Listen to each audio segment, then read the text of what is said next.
For today's guest, there is nobody that could do this episode or be on this episode than the one and only Steve Malaro, who was, of course, writer extraordinaire, executive producer, showrunner of Big Bang Theory for all 12 seasons, and then went on to co-create Young Sheldon and Georgie and Mandy's First Marriage. You're looking at me he's staring at me like I'm reading the wrong credits for somebody. Prepared. And now I'm a little, he is wearing a Santa hat, so maybe it's not the Steve Malaro, it's his alter ego, Stefan Molaro. I don't, no, it's Santa me. Malaro. Hello. Hi. Well, this episode I specifically reserved for you because it wouldn't have happened the way that we all know and love this episode without you coming up with this crazy idea to make it work. And I said to you, if you're going to do this episode, we got to dress on theme. And you came in the Santa hat like Penny wears in the episode. Yes. And I am in a Hanukkah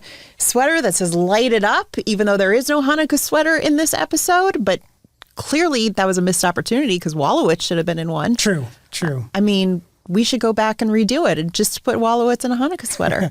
we can digitally add that. Why not? We'll do it. We'll put it on Max. Anyway, if you haven't guessed already, the episode that we are talking about today is season 2, episode 11, The Bath Item Gift Hypothesis, which is one of the only episodes that I always remember because it's so iconic. And it's one that makes sense, and it's got words in it that can clue you in, like bath item gift. Yes. And I think it's, because I just watched it recently, is one of the few episodes where the title is said in the episode.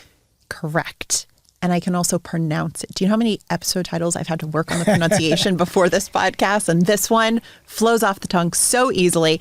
It aired on December 15th, 2008. Mark Sandrowski was the director. I know. And it's one of those episodes that to this day, clips of the Sheldon napkin, Penny, Sheldon hug, you see it all over. You see it in GIFs. You see the cast reposting it. Right. Like, it's just so iconic. It was an electric moment on stage. And it was kind of career changing for you.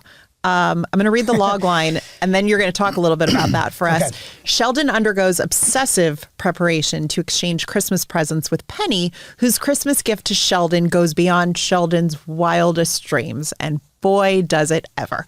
So tell me a little bit first why this episode was so monumental for you and kind of cemented your place in the Big Bang Theory universe. It's a bit of a long story. As you know, at the end, Penny gives Sheldon a napkin signed by Leonard Nimoy, and Sheldon is thrilled because he had wiped his mouth on it, and that means he now possesses the DNA of Leonard Nimoy. So the backstory on that is originally when we were planning to write the episode, excuse me, it was supposed to just be an autographed picture. Yeah. And I always kind of felt that was a little generic, and that was something that could have come off of eBay. And if we're saying Penny met Leonard Nimoy, I just felt like there's got to be something more interesting that we could do for what the actual gift that Sheldon was going to be excited about was. So it just so happens we were about to write the scene at the end where they exchanged the gifts, and there was something happening on stage, a run through or something that was going on for another episode, and Chuck had to go with it. So Chuck and Bill went to that run through, and Chuck left me in charge of the room, and I happened to be in charge of the room for that scene, and a couple of writers were still there with me. It was Eric Kaplan, and I think Dave Getch was there. Yeah. And we got to the moment with the gift part, and I said, well, look, they're not here. Let's take a minute and think of what else we could do that's better than an autographed picture. So I said, well, Penny's with Leonard Nimoy in the Cheesecake Factory. What else could she possibly get from him that could be fun? And we started talking about maybe he signed a napkin and then somebody made a joke that it was dirty because he had wiped his mouth on it. And as soon as I heard that, I was like, oh, okay, that's the best, because I knew that could be his DNA, and that's so much more interesting and scientific and weird for Sheldon. So we started to put that in, and we put in the joke. You gave me the gift of Leonard Nimoy's DNA. So we were putting that in the script, and Chuck and Bill were not there at that point. And then Eric Kaplan says the joke to me, if all I need is a healthy oven, I could make my own Leonard Nimoy, which is hilarious and very Eric and weird. And I still remember, I said, Eric, that's so funny. It's so crazy. We're already not following the outline. I'm not going to put it in the script, but hang on to that. And if it's being well received, then just pitch it. So we finish the scene and we add the hug, and Sheldon hugs Penny, and I want to point out that the sort of the moment that we knew Sheldon was going to hug Penny, that was absolutely from Chuck. Chuck had said from the beginning, whatever happens, this should end where Sheldon hugs Penny for the first time, because he didn't like hugging. So it was the hug and the autograph picture. So I changed it to the napkin, and ballsy, Molaro, a little ballsy, and Chuck and Bill came back from the run through, and they come back in the writer's room with us, and they're looking at this scene, and Chuck sees that it is not an autographed picture, and he starts to get a little cranky, and I'm putting that mildly, and he stares at me and says quietly, I thought it was going to be an autographed picture. Oh, God. And I said, well, I thought this was better. Oh, God. At least read it. So he's not happy. He's tired. He's doing 2 shows. Right. And at this point, point, he'd be the first one to admit this, by the way. Like, he knows. Like, why couldn't, like, he's just thinking, why couldn't you just follow the outline? I'm sure. But he's also a big proponent of, look, you don't be handcuffed to an outline. Yes. But you're also rolling the dice that he's going to get cranky when you don't follow the outline. Right. So there was a little bit of feelings happening.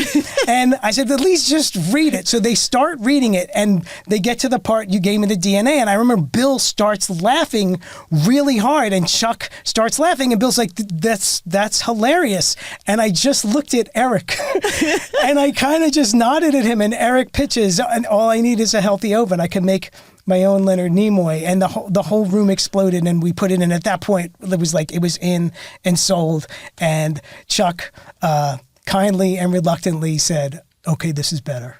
Oh my God. So that was a little bit of a turning point between me and Chuck. I was going to say, like, who is this person to defy me? And also, I'm proud of him for defying me. This cemented you as you. I remember you were telling me in the book, like, this episode really made you feel like, okay, I belong here. There was a turning point between me and Chuck, I think. Yeah. Yes. He was quietly pleased that I didn't follow his orders. Oh, thank God. Like that what we ended up putting in, he liked better. Right. Otherwise, it would not have gone, but it would have gone a completely different direction. Terrifying. It was terrifying. Yes. It's a thing he would say to writers, don't feel beholden to the outline. But when you're in the moment of having to decide, am I really going to not follow the outline and do this other thing? It's just, you're kind of putting yourself on the line in that environment. Yeah. But it worked out. It was a Christmas miracle. It all worked out. It was a Christmas miracle. Or a Saturnalia miracle. It was a Saturnalia miracle. That is for damn sure. All right. So we're going, I know you need a drink of water after that. That was a lot. It was an intense week for you, but it all paid off. All right. So we're going to rewind a little bit. And I was always wondering, because the episode leading into this one is the Vardabidian conundrum. Okay. Say that 3 times fast. I don't want to. Okay, that's all right. I'm not going to make you. But Leonard and Stephanie broke up in that episode. We never heard about her ever again. She was never mentioned. Was that a discussion to maybe bring her back, or was that just, okay, that's kind of the end of Leonard and Stephanie? She was great, and I think the episodes that she was in were great. I don't think there was a plan necessarily to not bring her back or to bring her back. We tend to just sort of roll along organically, and had a story come up where it would have felt right and worth it to bring her back. We were totally open to it, and it just didn't happen that way in the same way that when we introduced Bernadette and Amy. There was no real plan in place for them to ever come back for a second episode, but it was feeling right, so we kept doing it. Yeah, you had healthy ovums and other things to focus on after that. A weird way to look at it. Sure. Well, I'm just trying to help here. Okay, so I think it's so interesting because this episode is often named as one of the best ever. And you and I have talked about this. I don't think personally it's one of the best episodes. I think it's one of the best storylines and moments. And this episode... The scene, the gift exchanging scene is particularly... iconic. Excellent. Yes. But I haven't seen it in many, many years, and I watched it last night. What do you think? Better than I remembered. I thought maybe the other story with Leonard and Penny and the handsome physicist. Yes. In my mind, maybe that wasn't as solid of an episode. But actually, I really enjoyed it, and I thought everybody did a great job with it, and it's a good episode. It's a great episode. It's a good episode with a spectacular ending. Yes, exactly. and the scenes leading that when you have with the gift baskets and everything, it's just so good. Yeah. But I remember thinking because again, there's so many episodes that were just excellent all around. And I don't mean that as a diss at all, because you and I have talked about this at length. But this episode, I remember every outlet from TV Guide to Variety to Hollywood Report, they were all writing this will live as one of the greatest could feel it ever on the stage. I was excited for it. I was excited to see the hug and the napkin thing, and watching the episode. Jim and Johnny and Kaylee, during that gift exchange, all three of them are on such fire, especially Jim. His reaction to that napkin is so genuine, and he's shaking. The shaking. It's so joyous and exciting, and it feels so real. Yes. I was so caught up in it last night when I was watching it. I was just like, wow, this is powerful. And I remember the first time we saw it at the run through. What was that like? It was like the stage was vibrating. You could just feel it, and it was like.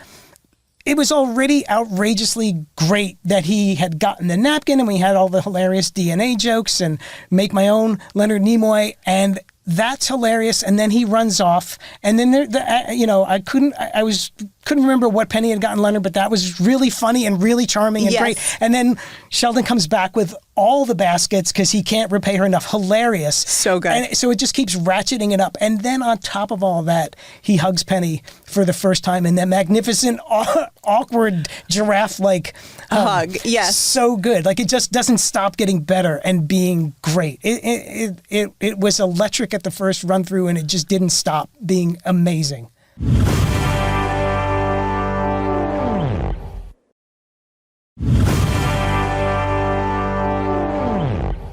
All right, let's go back and listen. And again, watch this all on Max, but how the episode starts and this whole thing gets going with the gift exchange and why Sheldon is going to freak out and everything. Let's go back and listen to how this whole episode kind of began. I got you and Leonard a few silly neighbor gifts, so I'll just put them under my tree. Wait, you bought me a present? Uh-huh. Why would you do such a thing? I don't know, because it's Christmas? Oh, Penny, I know you think you're being generous, but the foundation of gift giving is reciprocity. You haven't given me a gift. You've given me an obligation.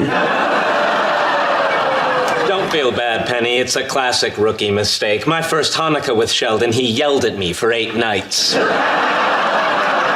Honey, it's okay. You don't have to get me anything in return. Of course I do. The essence of the custom is that I now have to go out and purchase for you a gift of commensurate value and representing the same perceived level of friendship as that represented by the gift you've given me. It's no wonder suicide rates skyrocket this time of year.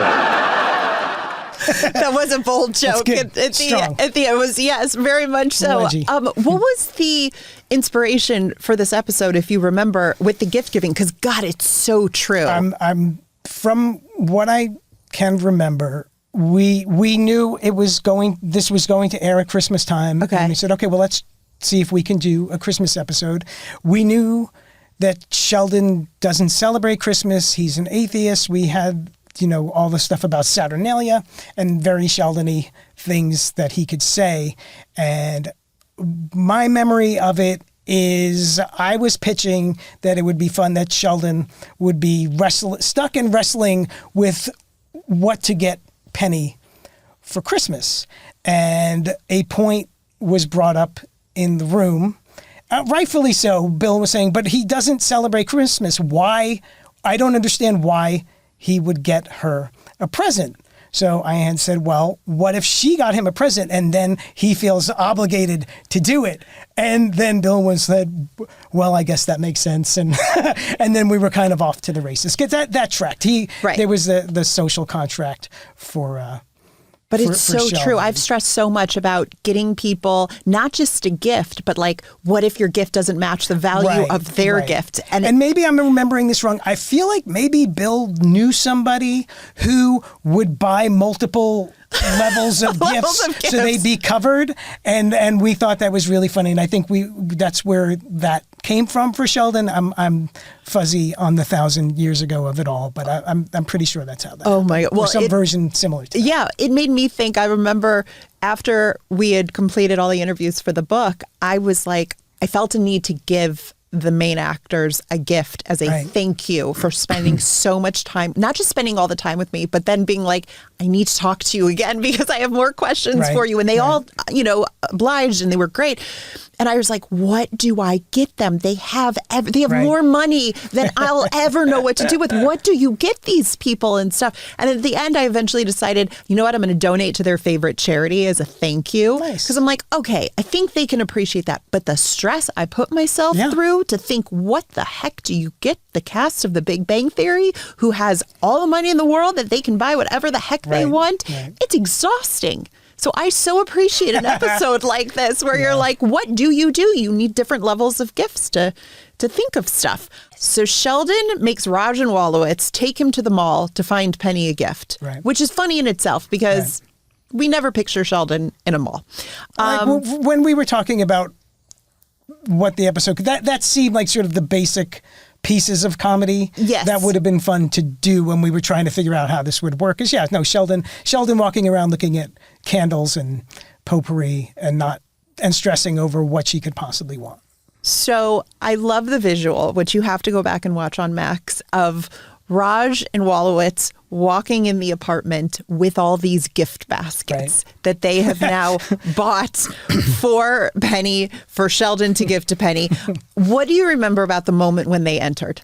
Well, they're coming with all these gifts, and then Sheldon comes in with an ice cream cone, eating an ice cream cone, which is just so silly and unexpected. I'm going to say with 94.3% accuracy that Chuck said, give him an ice cream cone. I feel like it might have even happened during run through. He was like, can we give him an ice cream cone or something? And that's where I had forgotten about it. And I laughed out loud when I watched it last night. It reminds me of the episode with James Earl Jones when he's just like this little kid having the time of his life with his hero and getting to do all these childlike things all over again. And it's so great. I'll never forget though, when I talked to the late, great, wonderful Scott London, who was the prop master on Big Bang, and he was telling me the difficulty with these gift baskets. Really? Do you remember all that they had to go through with the gift baskets? All right, so I'm going to read you what Scott said to me. He said, anytime you have gift baskets, they are a pain in the butt because they're wrapped in cellophane. And then the director of photography freaks out because of the reflection. And then the noise for sound because of the crinkling. It's a nightmare. I've had sound mixers get annoyed by the computer fans on laptops, but these microphones are so sensitive. So in the end, I use tulle instead of cellophane for the gift baskets, and it's great because it comes in all different colors and it's transparent. I still use it to this day, especially on flower bouquets, so it won't crush. Wow. Okay. Scott London was I will never forget talking to him about this because I had no idea. He had no idea either that this is, so he's like, tulle is the greatest thing ever to use on a TV show so that it doesn't crinkle, it doesn't reflect. But originally, it wasn't. It was going to be the cellophane. That's how it was. They had to redo all these gift baskets to make sure that it would work to do it. I didn't know that was Things such a that you stressful had no time for idea him.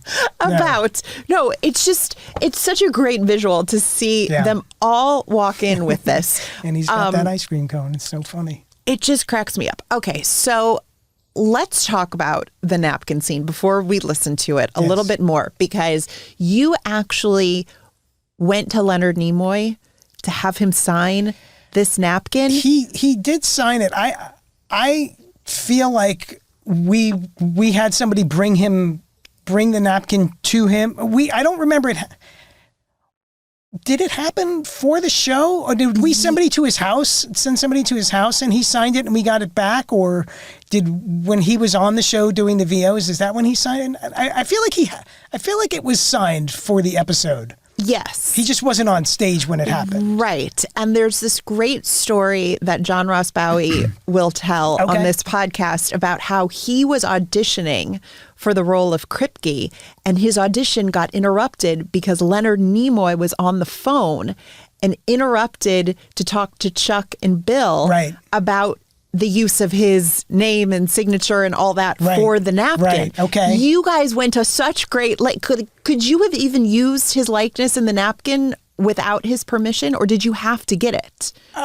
I think because we were just saying it was a signature and we weren't even really seeing it, it would have been okay. But it's nice that he was on board for it and he really did sign it, and then later really did appear on the show. Yes, and he loved this episode, by the way. I talked to his son Adam, and Adam Nimoy was like, the thing that was so great about Sheldon's reaction was this was the exact kind of reaction that fans would have whenever they would meet Leonard Nimoy out in the wild. And he's like, so to see Sheldon perfectly and Jim perfectly bring that to life is just amazing.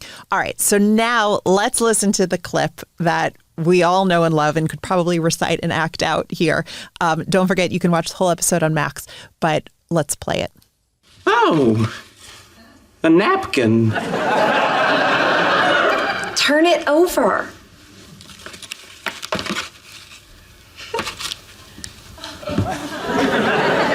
To Sheldon, live long and prosper. Leonard Nimoy. He came into the restaurant. Sorry, the napkin's dirty. He wiped his mouth with it.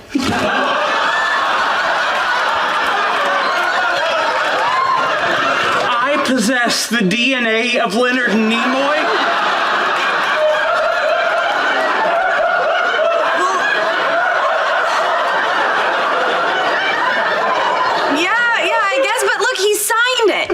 Do you realize what this means? All I need is a healthy ovum and I can grow my own Leonard Nimoy. So good.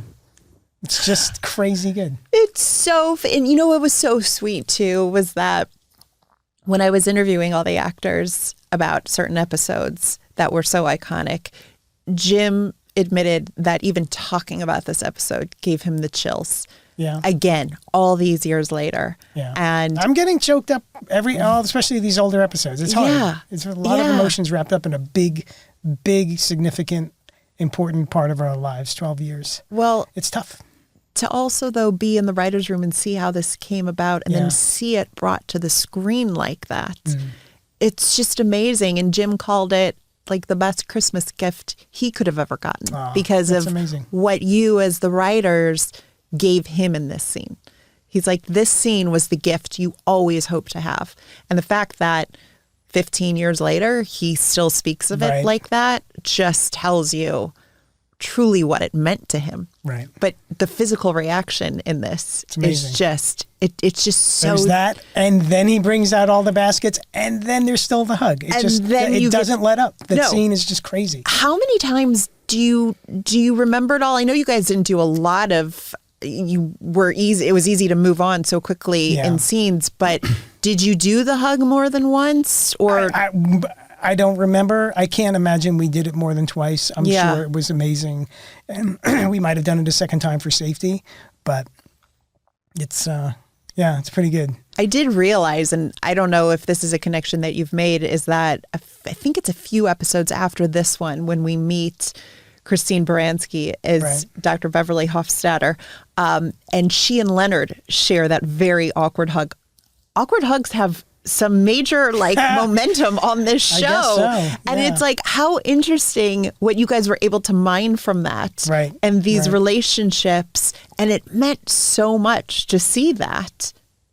Did you ever think about that? The awkward hugs on the show and the monumental moments? Not really, No. but now that you're saying it, sure, it totally makes sense. Yeah, it's really amazing. So you haven't watched this episode since when?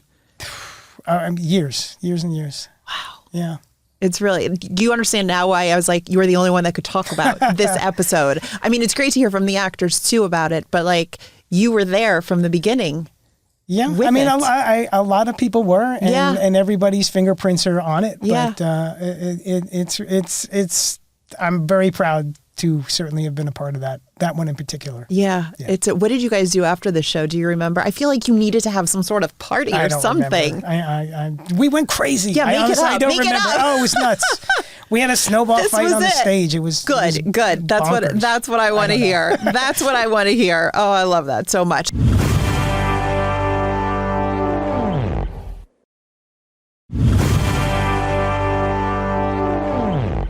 You ready to play a game now? No. Yes. Here we go. You are. You can do this. Okay. Okay. This is Would You Rather. So you're going to be great at this one. Would I rather play this game or not? Okay. Got it. No. Okay. But yes. Okay. Would you rather have dinner with Albert Einstein or Stephen Hawking?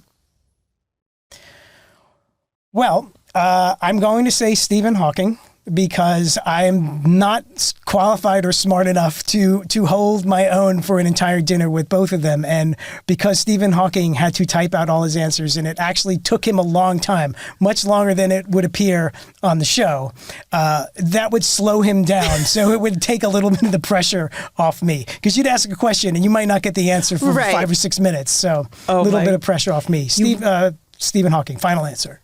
You want to hear something crazy? Just fun fact here is that Faye Woods, lead hairstylist on the show, her dad met Albert Einstein and has a photo with him.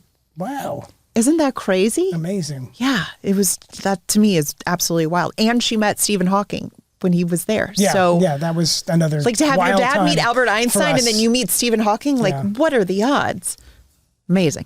Okay. Would you rather be a part of the first human mission to Mars or be one of the first people to communicate with extraterrestrial life? Well, communicate. Why would I go to Mars? It looks barren. And it's far. You have to be on a ship for 6 months. That was easy. Communicate. Well done. Would you rather have the ability to teleport or be able to read minds? This is tricky. Read minds sounds terrible because you'd have to listen to all the mean and insulting Yeah. things people are thinking. However, teleporting sounds great because flying and trying to get places is not fun. But can you guarantee me that I'm not going to accidentally teleport into a building or teleport somewhere and there's like a bird in my skull? So if that is a possibility, this is a tricky question. This is way more thought than I would have ever imagined, but that's This is a tough interesting. game, I and it's your understand. fault. Okay, no, that makes total sense. I get it now. So if you can guarantee that I won't have a pelican in my head, Okay. then I go with teleport. Okay. Okay. Fair enough. I like that. Would you rather be able to breathe underwater or survive in outer space without a spacesuit? I don't want to be in either of those places, but I guess I'm going to go underwater because what am I going to do out in outer space other than float around? Right. Underwater. Yeah, I would want to go Sure. underwater without having to worry about breathing because that's, Then you can only worry about sharks. Right. One less thing to worry about. which they're not that dangerous apparently. Okay. If you don't freak out about them, it's like bees. Just ignore them and they'll Okay. be fine. All right. I have no experience with this, look, but this is what I've heard. When you run into a shark, Okay. I hope you remain this calm. This about calm? it. Yeah. I'm going to remember that. Okay. Would you rather have the ability to fly at the speed of light or travel faster than the speed of sound? Well, where am I going? I mean, it seems either one I can get there fast. I guess I'll take light, but I'm not really going anywhere far. Light, sure. Okay. If I can control it. It seems very dangerous. Yes. It's a little too fast. Yes. Okay. Hopefully this will be a little bit easier for you, not scare you as much. Would you rather experience time travel to the past or to the future? I'm going to go with the future. What do you want to see in the future? The past makes me nervous. I'm not too excited about the future. I just feel like there's things that I'm used to that won't be in the past. Interesting. Yeah. Is there an episode of Big Bang you wish you could go back to just to relive it because it was so much fun? There's so many. That's so tough.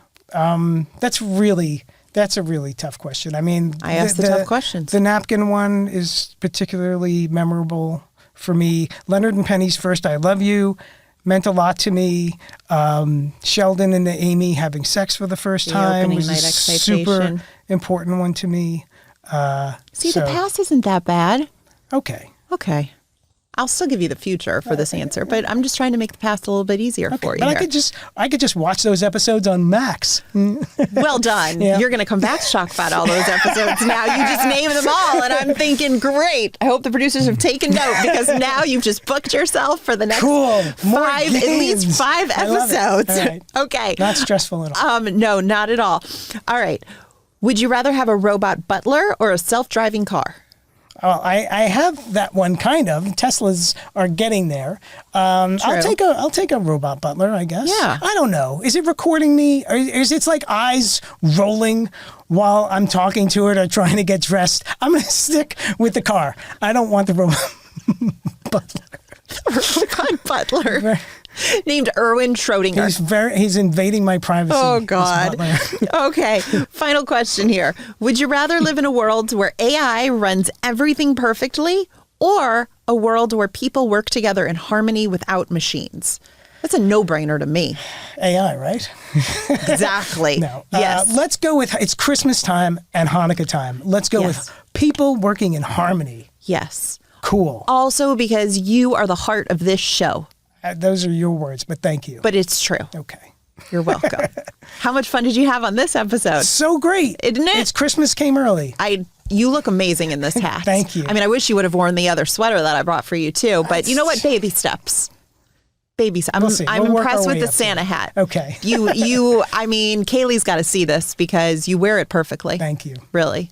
I appreciate that. You're very welcome. Steve Malaro, thank you so much for joining us today. Thank you for having me. This podcast was produced by Warner Brothers Unscripted Television in association with HBO Max. And remember, you can stream every episode of The Big Bang Theory on HBO Max.